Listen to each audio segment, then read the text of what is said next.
All right, let's get started here. Good evening and welcome to the business meeting of the Douglas County Board of County Commissioners for Wednesday, March 27th.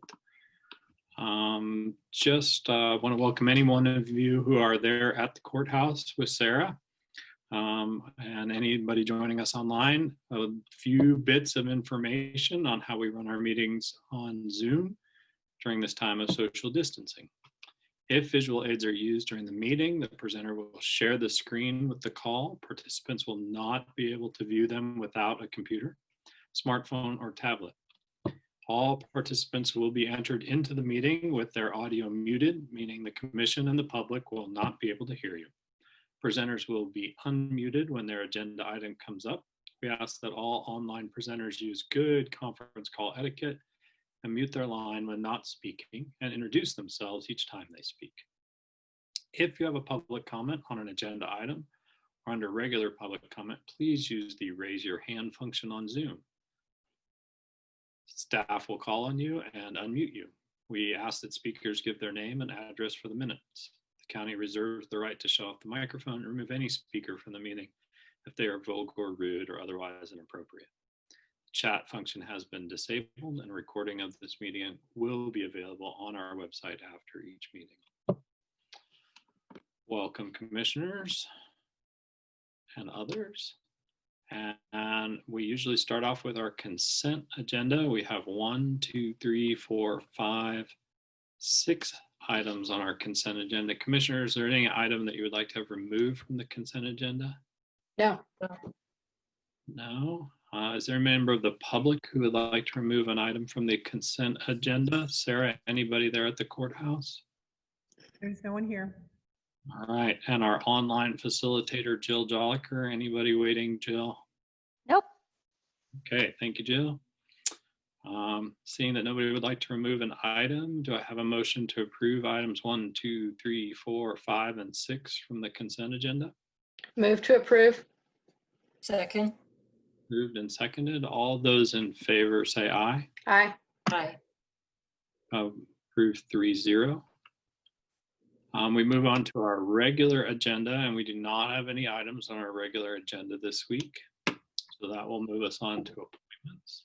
And I believe we did have an appointment come in this afternoon for Bob Newton. I'm just pulling that up real quick. There it is. For Douglas County Emergency Management Board. I'm happy to make the motion to appoint Bob if the other commissioners feel comfortable with that. I know him really well and he's done a great job and has done it for many years. Second. Moved and seconded. All those in favor say aye. Aye. Nancy, you're going to need to turn on your mic and say aye, Aye. again. Aye. Thank you. Passes Aye, 3. aye, aye. Aye. Oh, multiple votes yes for Bob. I'm sure he appreciates that. So now we'll move on to our general public comment section. Do we have any member of the public who would like to provide comment to the commission? Anybody there, Sarah? Nope. Nope. Nobody's at the courthouse. According to Sarah. Jill, is there anyone online who would provide public comment? Not that I can see. Thank you, Jill. All right. Seeing there's no public comment, we'll move on to Commissioner or Administrator Miscellaneous, and we'll turn it over to Sarah. Thanks, commissioners. There's a weekly memo in your packet, pretty short memo this week talking about some of the sine die implications of the legislature and an update from our representation in Topeka. We are looking at the results of that new version of House Bill 294. Implications are for the county budget process. So I don't have anything on that for you right now, but I hope to have something for you soon on that. The only thing I would mention is that, you know, we talked a few weeks ago about keeping our meetings online and Zoom at least through the end of the month, and we're at the last meeting of the month. I have looked at a few other things and you know, evaluated like our local order that we just put into place. to mirror the governor's plan, and had some conversations like with where the city's at in terms of those things. And my recommendation would be that phase 3 of the governor's plan lifts on June 15th. That's the proposed, if everything goes according to plan. So then our next commission meeting would be that following Wednesday, June 17th. And at this point, I would propose that might be our first meeting in person back here in the courthouse, and then discontinue the Zoom meetings and be back in person on June 17th if everything works according to plan, and as outlined. And I guess I'd be interested in commission thoughts on that. That works for me if everything, like you said, goes as planned and everything stays on course like it is, and we don't see any spikes or anything like that. And I know you can't really see it here, but I'm gonna, sorry. That was really bad. I was gonna turn, you can't see this thing right here, but it's a plexiglass screen.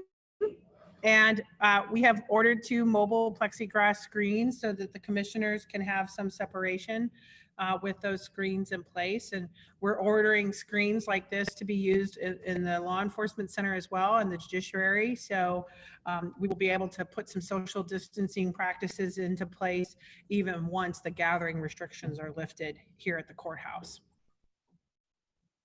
And sorry for my camera falling down.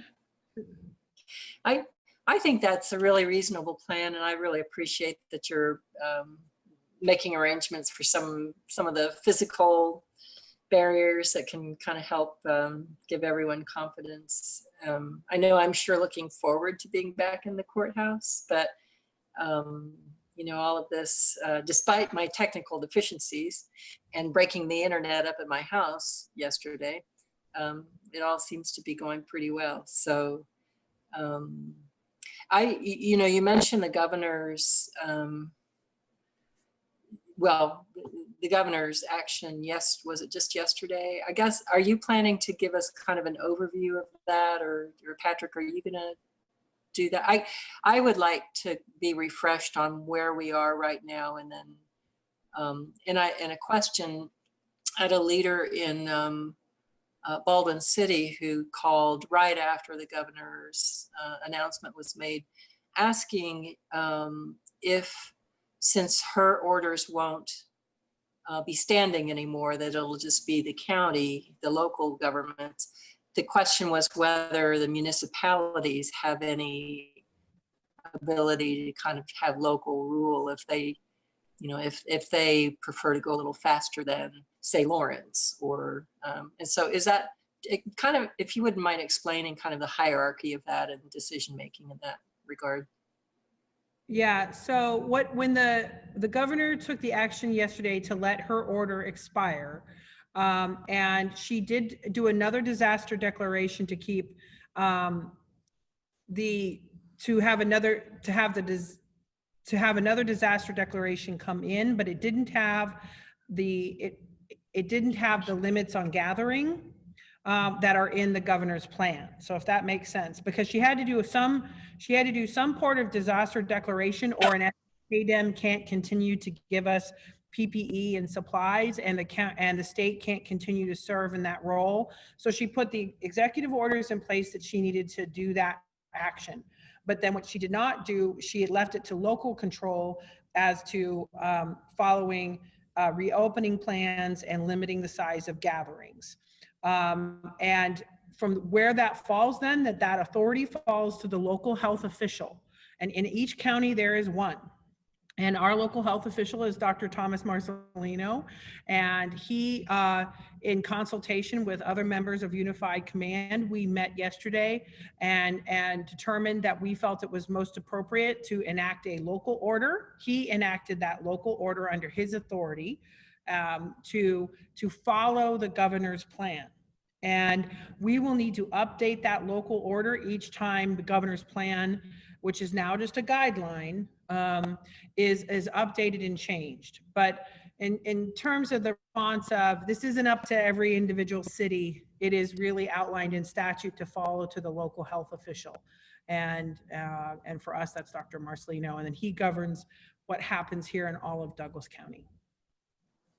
So the follow-up question to that would be, thank you, and that's what I thought, but should there be some desire on a community's part to appeal for some kind of something outside of the governor's plan, that request or that case would need to go before Dr. Marcelino and probably the Public Health Department for that conversation. That's not a county conversation, right? Well, you know, this gets into a difficult situation Yeah. because we have an independent health department.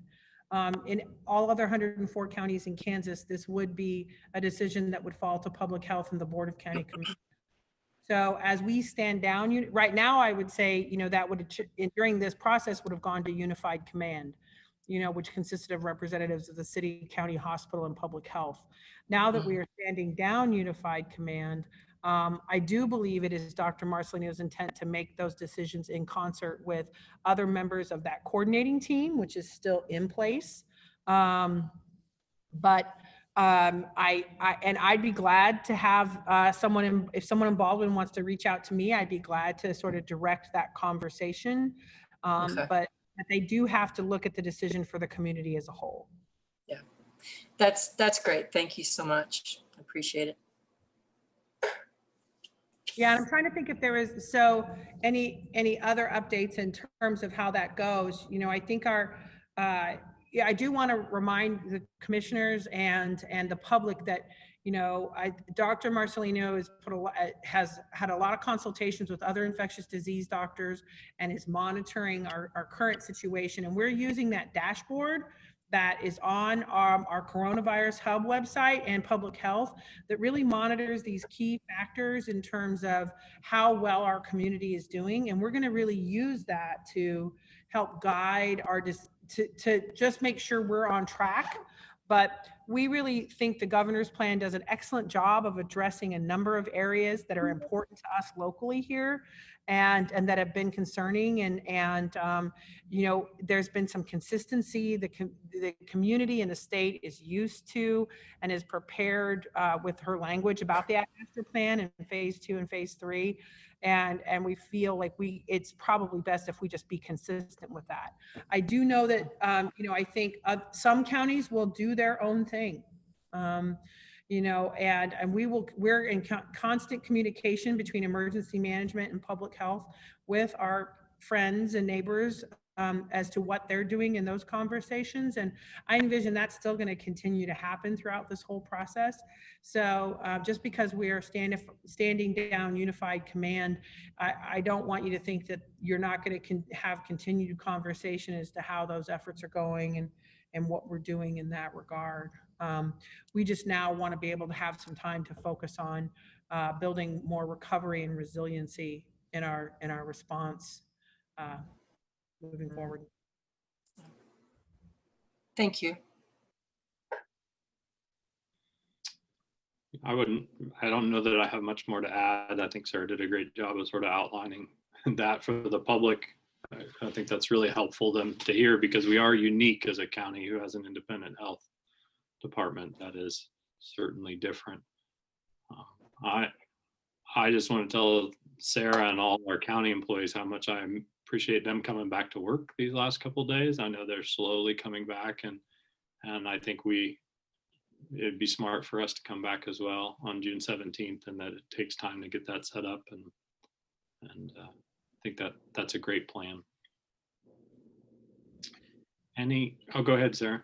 No, I was just going to say thanks for that. And you know, we've had continued conversations with, you know, the elected officials in the district court and the law enforcement center. I know they're beginning to put plans in place to begin to, you know, process more cases and have more hearings and to make things accessible. Like I said, we are frantically ordering, I shouldn't say frantically, deliberately and cautiously, ordering, you know, additional protective, gear and dividers and making sure that we have appropriate social distancing. And I am also just really, it's going pretty well as to how our reopening plans are coming together. So it's going to continue to just be gradual as we are able to be safe. Sarah, I will appreciate hearing more about the wrap-up session on the 21st. That seemed like a whole lot of information, a whole lot of legislation happened very rapidly, and that sometimes can have big impacts on counties and how we operate. So as you're able to filter that out, and I guess now we have to work through a veto, but we'll appreciate you continuing to update us on how that's going to impact local government. That didn't seem to be our legislature doing its best work at that time. So I think they went over 24 hours in one session. We might be setting a record for our shortest session here. So, you know, so just thanks for those updates. Appreciate that.